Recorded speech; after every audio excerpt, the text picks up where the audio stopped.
God, I got instructions. What matters to me is, does it work in the field? That's it. I have concrete floors, so if this is gonna fall off, this is gonna be a real bad day for me. If you just... Tripping out 'cause I shut the lights out. Today we're gonna be talking about the new KASE Wolverine Variable ND filter, and if it stands up to my scrutinizing opinion, or if it fails and gets sent back. Now, before we get into everything, I wanna let you know that the links for everything I'm gonna be talking about today are down in the description below. Go ahead and take a look. Now, if you watched any of my videos in the past, you may have seen my K&F Concept Magnetic Variable ND filter, and I was not so warm on the idea of it being a good item.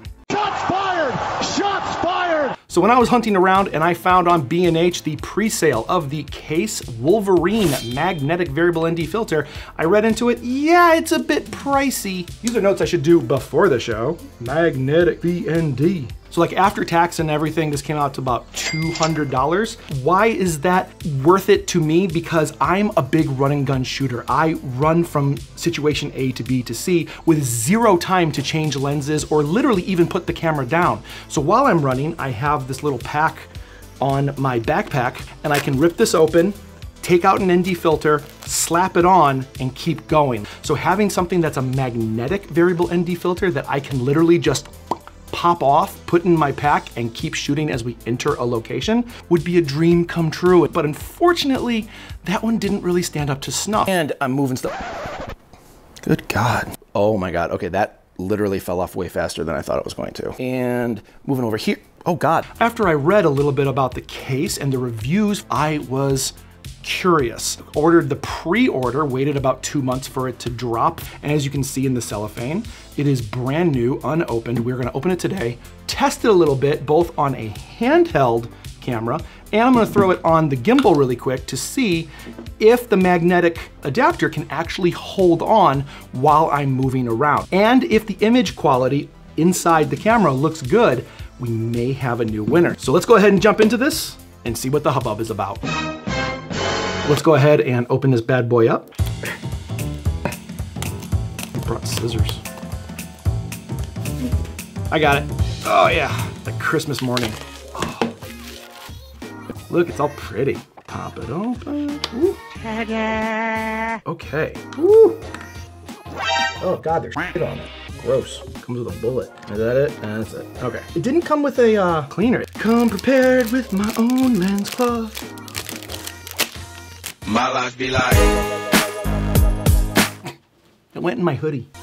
God, I got instructions. Holy shit. I watch a lot of reviews on YouTube where people talk about the mathematic design behind everything, but I'm not gonna get into that because that doesn't truly interest me.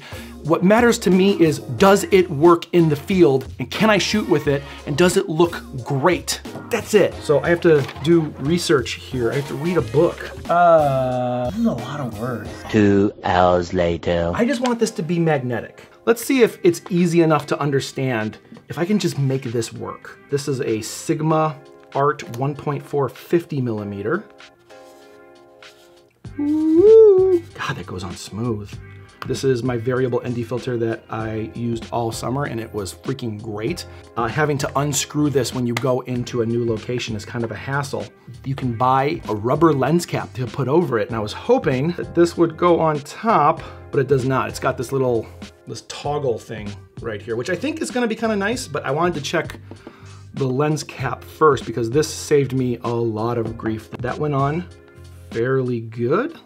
We can see Hilda sitting over there in the background. This is the camera that's shooting me right now. This is wide open. Let's go ahead and turn this. Oh, that's smooth. So some variable ND filters have actual stops where you can like click it down. They're called click stops. And when you click it, you know what stop you're at. I'm not the biggest fan of that because sometimes you need to go exactly in between those clicks. So I like this unclicked. Oh God, that's smooth. Got that pretty backlighting, and let's get dark. Oh, it's so dark. Oh. When you put it back on, come here, microphone. You're gonna listen to me over here now. So as you can see, there's these little gray rings on here that show you exactly where it needs to line up. Because if you go to the side here, it's not lining up right. But if you just kind of turn that in, it'll click in and it goes in real nice. I gotta move the microphone again. Here's what you came to watch, right? The shake test, because last time,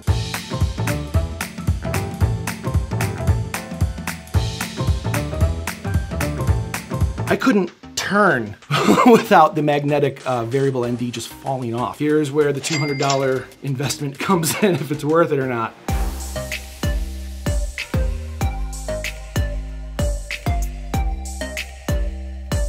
Wow. I have concrete floors, so if this is gonna fall off, this is gonna be a real bad day for me. Holy, this is great. This is fantastic. I am super happy with it. Like literally, I'm not the biggest fan of this little knob here, but to be honest, shooting, that is gonna be so much easier to grab onto than trying to twist it here. Another thing about this is this can get caught on your gear. Now, I know a lot of people out there shooting have time when they set things up, but like I mentioned, we shoot a lot of running gun. So we need to be able to pull this out of something very fast and go. That might hook and tear it off. Isn't the worst thing, because I would rather have this hook and have the ND filter fall off than to have it hook and rip the lens off. It is on there good. That is fantastic. So this worked great on a 50, but let's try it on a step-up ring when we go to the Serio 35 anamorphic. Oh my God, like it's so light, it's so nice. I'm gonna do a review on this like really soon. It is so pretty to shoot with. On to the step-up ring. It's a good sound. And then attach the ring. And when we're doing it, make sure you are attaching it to the right place so it clicks in. There is no autofocus on this, so I have to, it's kind of a pain. Okay, okay. Stays on there really good. Look at this, like it's not moving.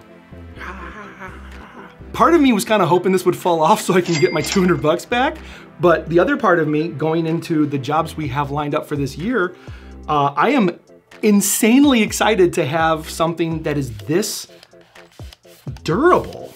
Oh my God, look at, I know you guys come here for the class and sophistication that I bring. If you mess around with it too much, it will loosen the ring, but that's pretty great. I'm pretty happy. This is fucking fantastic. I'm gonna go take this outside and shoot some outside footage because it's sunny, and that's what these are designed for. Let's go.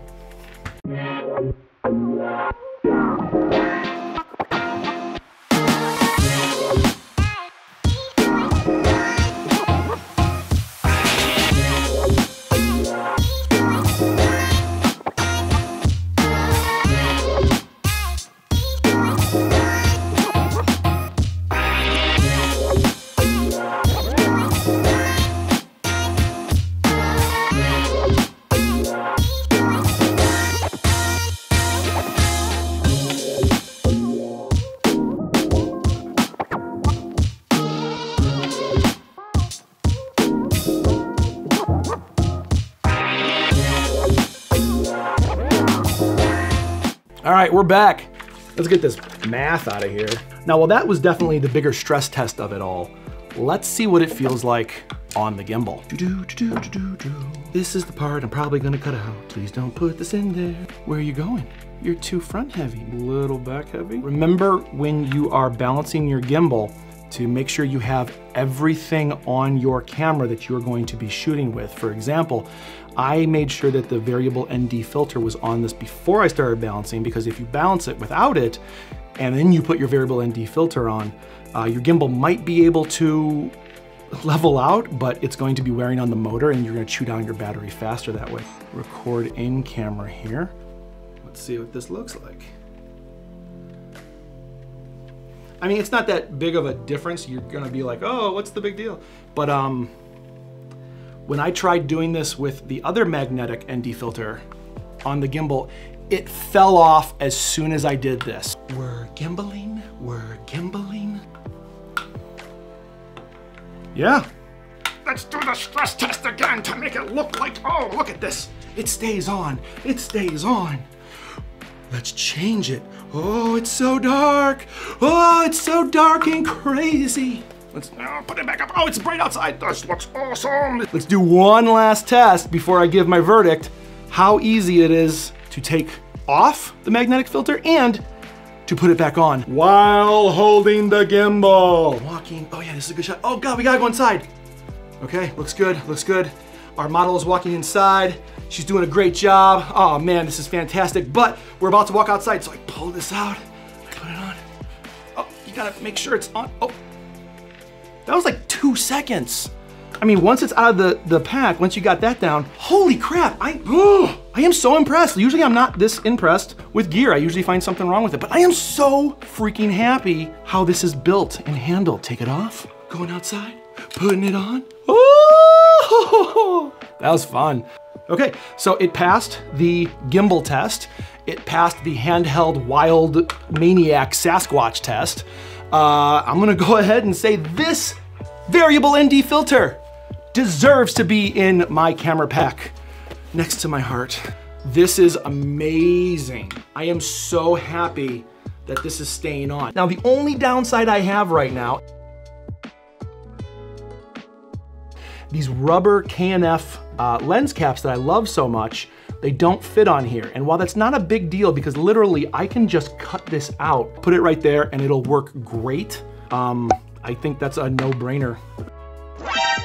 If you use these rubber caps, magnetic filter just popped off. I am super, super happy to say I will not be returning this. Now, the price point is a little bit high at $200, but think about the time you'll be saving and the stress you will be relieving and the amount of time you'll be working with your client face-to-face rather than having to go back to your pack, open it up, change out your variable ND filter, and then back to the gig. I wholeheartedly think this is worth the price and every shoot for the rest of the year. What are your opinion of a magnetic variable ND filter? Would you use this on your own shoots? Let me know down in the comments because I genuinely want to know. I love talking to people about film gear, so let me know, hit me up. Be better and do something awesome today.